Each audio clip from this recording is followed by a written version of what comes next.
Hey, so you know how you guys compared Golden Scout with Gladiator? Well, I'm here to prove you all wrong, because you're all, of course, wrong.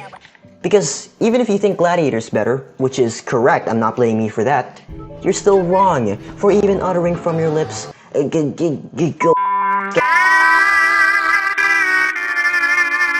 Why, you may ask? Well, because of the following. After all my decades of using Gladiator, I've basically mastered and memorized the only correct way to use it.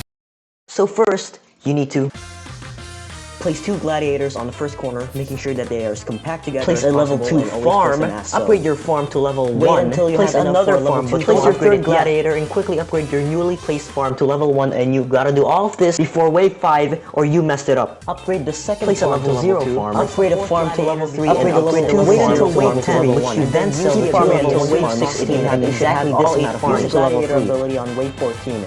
Get a max Upgrade a farm. gladiator Upgrade to the max other on wave gladiator 18. to max for wave Use 19. the gladiator abilities for flawless. Get a max farm.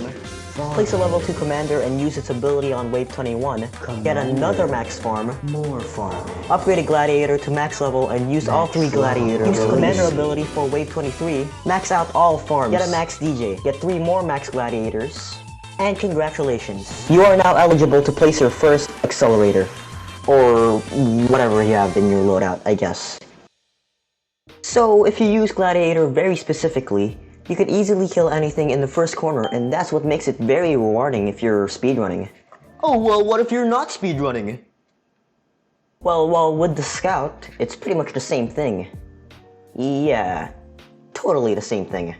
Golden Scout just doesn't do enough damage all by itself, and although yes, it is very cost efficient, if not the most cost efficient tower in the game, it still doesn't mean it's very weak. We want something that does damage, something you can invest in and do the job no matter the cost, and thankfully, the Gladiator is the perfect tower just for that. Now I get what you're saying.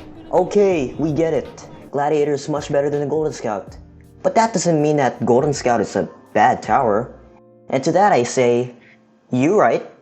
But screw you. Okay, we've been talking about speedrunning, and obviously Gladiator is much better for that. But what if I just want to play a casual game? What's better to bring? After playing with a bunch of random people, I actually find Gladiator to be way more useful. Sure, a level 3 scout would just be enough for the wave 10 abnormal boss, and that really helps if other players have been defending the earlier waves. But that's really it. Despite Golden Scout being good for wave 1 to 9, that doesn't mean you should place it as the first defense.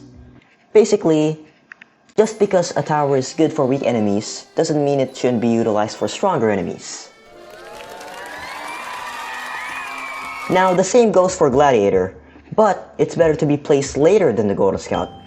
Gladiator just performs so well in the mid-game, and while it may not be good alone, when paired with other towers, you can spawn kill just as well as you would solo. So, yeah. I actually find G-Scout to be an F-tier tower. Yeah, I know, but it's a tower that just specializes in the easiest part of the game, the early game. While Gladiator has many unique traits like its piercing ability, so as long as the Gladiator has more uses than a Golden Scout would just be an extra tower that could be forgotten in the general sense of TDS.